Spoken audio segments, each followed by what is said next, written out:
And I don't think we really knew it all at that point. People have made calculations kind of back of the envelope on what the average situation would be. But my interest was really in trying to get at the real world situation on the ground and scale that up to look at the global impacts. And so I managed to finagle some funds out of the National Science Foundation to study that and started kind of a much bigger project. That original work I showed you was from mostly 2 or 3 villages in this one area of China. We decided to scale up and look across China at the different essentially village landscapes, and I'll describe that in a minute. And looking at the long-term biogeochemical changes, changes in the carbon, nitrogen, and phosphorus cycle caused by these changes from the traditional systems that were mostly recycling and local based to the more high input systems. And it was not a solitary effort. In fact, again, the people factor was primary in making this project work. Keeping everyone on board with this was not a simple thing. It was not an easy project to do. So we had 5 regions across China, and most of you know China's a pretty big place. So these places require air flights to get between them. This is a big area. You can see north, south, east, west, and central China. 5 sites chosen for their environmental distinctness using an environmental analysis. 5 minutes? Okay. They look very different, as you'd expect, because they're environmentally distinct statistically. And the goal was to look at nitrogen in the landscape scale, how it all fits together. The challenge is, like I mentioned, right, everyone's got their own way of doing things, and the landscape is managed in a very fine scale. So the global changes caused by local change in China are the sum of many very small-scale land use changes and very diverse household decisions. So the first problem was actually measuring changes in the landscapes since the traditional time, and that's what a typical landscape looks like in Sichuan province. This is the typical form just from looking closely at these places. Of course, you'd expect an increase in the built-up area, right? You've got a near doubling of population. But if you add up this number across the million square kilometers of villages, these rural areas, this is only the densely populated rural areas, you have a greater built-up area in the countryside. In fact, 3 times greater built-up area in the countryside than in all of China's cities put together. So most of the built-up area of China is in the countryside. That's an interesting finding right there. The other interesting thing was completely contrary to our expectations. What happens when you double the population in an area that has food shortages, etc., over the last 50 years? More trees or less trees in that area? I would, of course, thought less trees. I thought less trees. Wrong. More trees. Significantly greater tree cover. You get into the details, there are a lot more smaller trees, less big trees. So with carbon, it gets a little complicated. But the fact is there's greater area of tree cover in those villages now than there was then. Just to quickly go through the techniques for doing the nitrogen work, and also nitrogen and phosphorus work. We did household surveys, but also elder interviews. We worked a lot with old people to reconstruct the knowledge of that time. And as you've probably learned, the more elder among you are the most knowledgeable about just about anything, and especially, of course, about the way things used to be. And it was really unbelievable, the kinds of knowledge those people had historically. I'm not going to go over this, but you can see that as part of the study, we confirmed the local results across China. Not such a surprise, but a very huge increase in nitrogen fertilizer use, about 400% increase. And of course, there was none used in the past. Now, just a quick segue. Now I got no time left, so I could stop here, but I'm going to drive on a little bit further. Just one last thing. This is the work that I'm working on now, just to give you a feeling of how far I've come, and then get back to Dr. Devine. Okay, working at a global scale, you're all familiar with the concept of biomes, terrestrial biomes, right? They're the global patterns of ecology, essentially. Well, today, we have an ecology dominated by people. So the idea that you can understand the biology of the world, the terrestrial biosphere, just by using a system based on natural patterns of vegetation is, I'd say, it's incomplete, and it's also misleading. And so I developed this new system together with a colleague at McGill, Naveen Ramankutty, to look at the global systems produced by humans, and that's the anthropogenic biomes of the world. And for some of you, of course, who are working in agriculture, you're going to be very interested in the idea of croplands. But croplands are not just this, they're also this. And in fact, human settlements and trees are predominant in these areas. Villages are very extensive. You're not familiar with them if you don't go to Asia primarily, because that's where they mostly are. They are some of the most densely populated areas globally.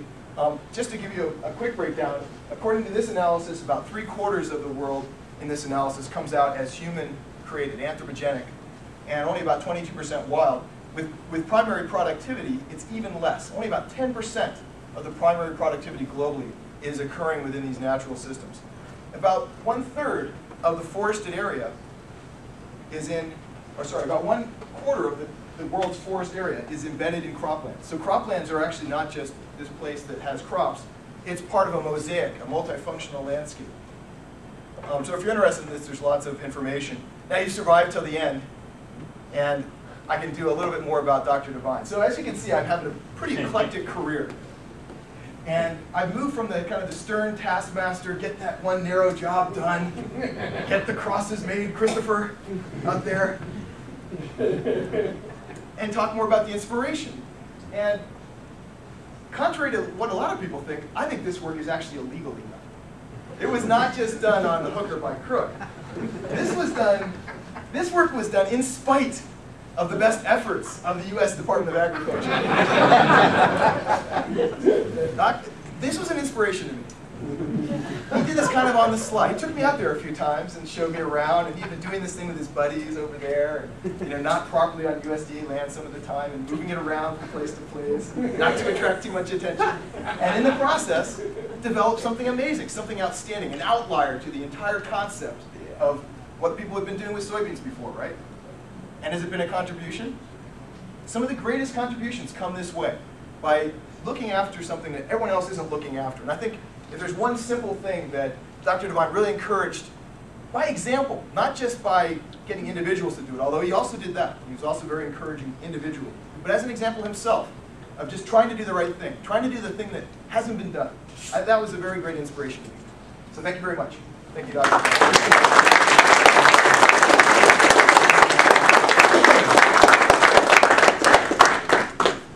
Thank you.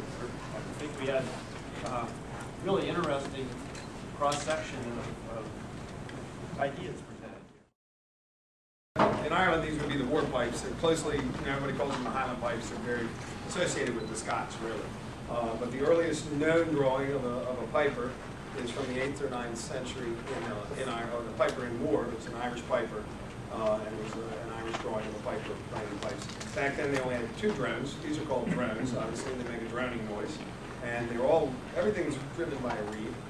They're synthetic now, if I could get one out. But there's a reed in here in each one of the drones, and there's a lot of waxed hemp, or waxed string to keep everything airtight. But that's a more modern version of the drone reed. And then there's another reed inside of the chanter, which actually makes the tune. The pipes nearly died out in Ireland under British rule. And you saw the movie Braveheart. They only played these one time because the directors said they were too loud and they didn't like the sound of them. And so they used the Irish uilleann pipes through the whole movie. But there's one scene in Braveheart where they said playing forbidden tunes on forbidden pipes. The pipes were actually outlawed in 1690 under the statutes of Kilkenny by the Brits as part of the suppression of Irish culture, Irish language, and in Scotland as well. To play the pipes meant you were declaring an act of war against the English crown, and it was considered the same as raising arms. So they would you would be drawing quartered, and that would be the end of you for playing the pipes. So the Irish, quickly when quarter wasn't a cool thing to have happen to you, stopped playing the pipes and said we'd rather not be drawing quartered. The Scottish continued, although there were always Irish war pipers.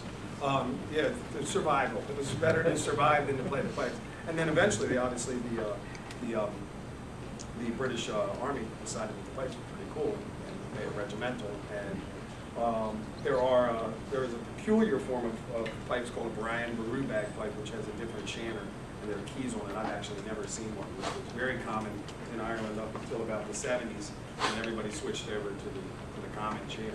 But I'll play a couple of quick Irish rebel songs for Tom. The first tune I did was actually a Scottish song, sorry. And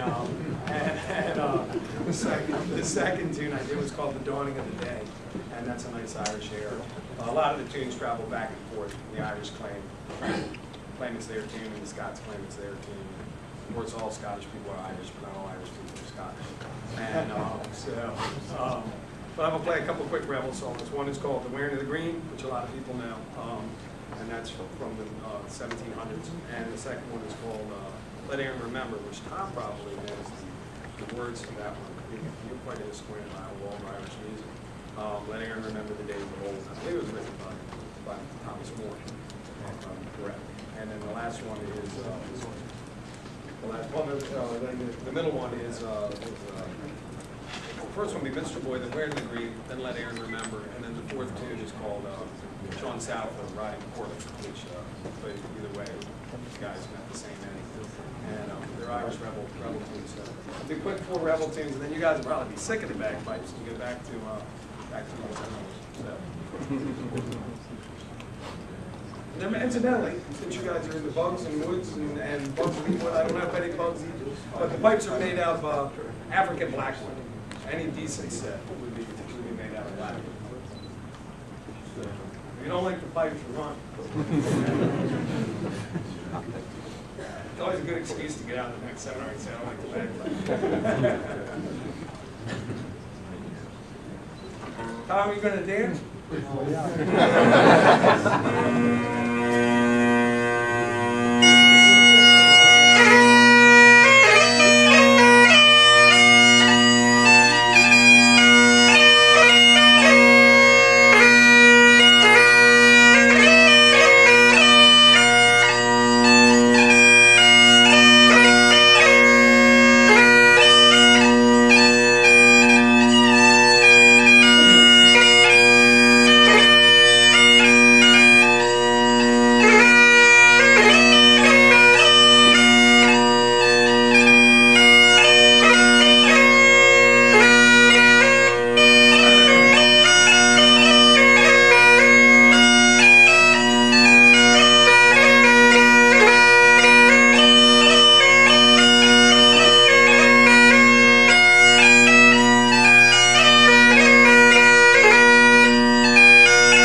Bagpipe band is a teaching band. So we'll teach you the pipes, we'll teach you the drums, the tenor drum, the bass drum, and the snare drum. And Father, we'd love for some of the Gonzaga kids, if they're interested in learning the pipes, send them to us. The high school kids, that's one of the charters of the police department bagpipe band, is to be a teaching band, and be kind of a community-oriented group. So for your kids, I wish I learned when I was 10, but if your kids or grandkids or anybody here wants to learn, you're more than welcome. You don't have to be a police officer. So actually, if it wasn't for the civilians, the band would have been dead a long time ago. Thanks. Congratulations.